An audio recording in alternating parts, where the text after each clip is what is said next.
আমি কলেজের সার্টিফিকেট লয়ে আমি বিশ্ববিদ্যালয় বানাই ফেলবো। আমি যে আসলাম হাঁটতে হাঁটতে কতগুলো মানুষের গালি ভাই যুক্তি আমি হাইটা দেব কেন? সেই যে হাইটা আসতেছি হরা নিয়ে গেছি ডাইন সাইডে বাম সাইডে টেকনিকের সমস্যা দিছে, কিন্তু কমিটির কোনো কাজ নাই। কমিটির কাজ কি? কমিটির কাজ ফিজিবিলিটি টেস্ট করা 3 মাস হয়ে গেছে, এখনো তারা ন্যূনতম একটা রেজাল্ট তো দিতে পারেনি, একটা পাও ফেলতে পারেনি। ওরা কিন্তু তুমি ছিল না, মহাকালী ছিল না ভাই? মহাকালী কত দূর? আয়তনটা কত ভাই? আমাদের আয়তন জগন্নাথের আয়তন কত? বাংলাদেশের থেকে বড় আছে শেখ পর্যন্ত তুমি দেখো পুরাতন আছে। আচ্ছা আপনি পড়েন কোথায়? আমি পড়া শিখে পড়েন। আচ্ছা সে কই করছেন? আপনার বাপের টাকা আসেনি, আমাদের বাপের টাকা নাই।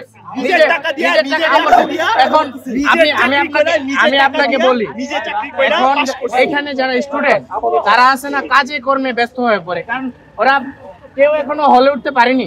তো তাদের পর্যাপ্ত পরিমাণ টাকা না থাকার কারণে তারা চাকরি করতে যায়। ওই চাকরি করার বদলতে ওরা ক্লাস করতে পারে না। ওরা ক্লাস করতে পারে না বিধায় ওরা সিজিপিএ ভালো উঠাইতে পারে না, 2 পয়েন্ট উঠায়। কাজ করতে টাকা এই মহাখালী এরিয়াতে 14-15 হাজার টাকা খরচা হয়। আপনার সিজিপিএ কত ওইটা আমার জানা মাথা ব্যথা না। আর কথা বলুন। আচ্ছা শেষ কথা হচ্ছে বাংলাদেশ সেই হিসাবে চাকরি পাচ্ছে না, বিশ্ববিদ্যালয় হলে হল হবে। বলি আগেও বাংলাদেশে জনদুর্ভোগ ছাড়া কোনো দাবি আদায় হয়নি, এখন হচ্ছে না। আমরা এটা পরিবর্তন চাচ্ছি। আমরা এটা পরিবর্তন চাচ্ছি না, আমরা পরিবর্তন চাচ্ছি যেন জনদুর্ভোগ সৃষ্টি না করে। আমরা যৌক্তিক দাবি আবার কথা বলতেছেন কেন? কথা বলতেছি না, আর কথাই বলবো না।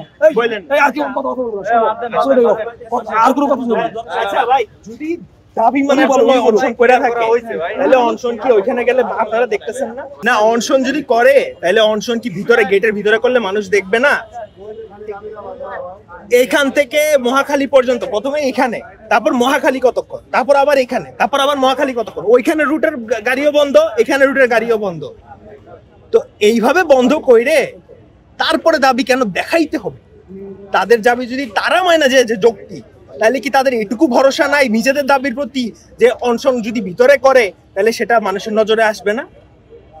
তারা যদি অনশনটা ভিতরে করতো তাদের দাবিটা মানার জন্য, তাহলে মানুষে কম গালি দিত নি।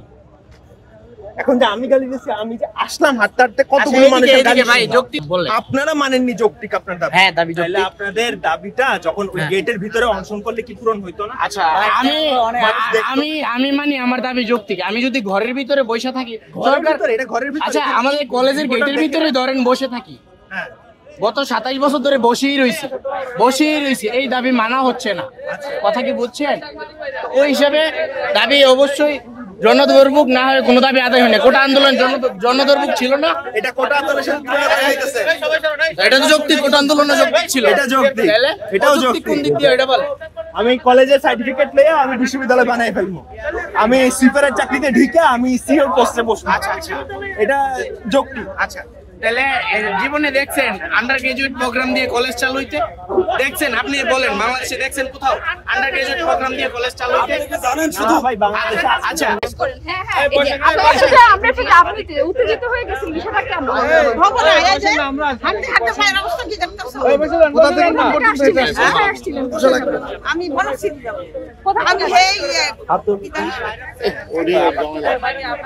এই অডিও ঝামেলা আচ্ছা যখন ভুলে গেছেন মানে ঝামেলা। আপনি এখন কি বলতে চান? এটা কি আপনাদের দুর্ভোগ? অবশ্যই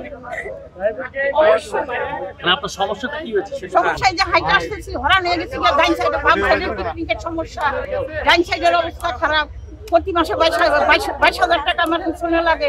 আমি হাইটা দেবো কেন? আচ্ছা আপনি দেখুন, আপনাদের টিভি গেটের সামনে আমরা ইউটার্ন দিছি, ওখানে উনি গাড়ি চলছে। আমার টিভি গেটের সামনে ইউটার্ন দিছেন কিন্তু উনি আসতেছে তো অন্য জায়গা থেকে, তাই না? আমার জায়গায় বলতেছে উনি এখান থেকে 1 মিনিট হাঁটলে টিভি গেট, এখান থেকে রাস্তা আছে, গাড়ি আছে। আর আমরা আপনাদেরকে গেটের পরে সাথে আমরা আসছি না বলি। আচ্ছা আমাদের সীমিত টাকা, আমরা প্রত্যেক সিএনজি ওভার রিকশা দিয়ে দেখতে পারবো না, পারবো? আমাদের কমই তো পয়সা না। আমার দুটো সন্তান জব করে, দুটো সন্তান দিয়ে আমি চলছি। তোমরা কালকে থেকে গুলি করতে পারবে না ইনশাআল্লাহ। আজকে আমি রেবের কাছে যাব, আর্মির কাছে যাব, সেনাবাহিনীর কাছে যাব। ইনশাআল্লাহ আপনাদের উসিলায় অন্তত আমরা যদি একটা ফয়সালা পাই। করবে তো সরকার, তাই বলে একটা করতে হবে তাহলে আরো একটা করতে হবে নাকি? সরকারের ঘোষণা দেওয়া উচিত, নির্বাচিত সরকার না আসা পর্যন্ত কোনো দাবি দেওয়া চলবে না। এ সরকার কোনো দাবি দেওয়া এ সরকারের দায়িত্ব না। নির্বাচিত সরকার আসলে দাবি দেওয়া করবে, এখন সবাই ঘরে বসে থাকবে।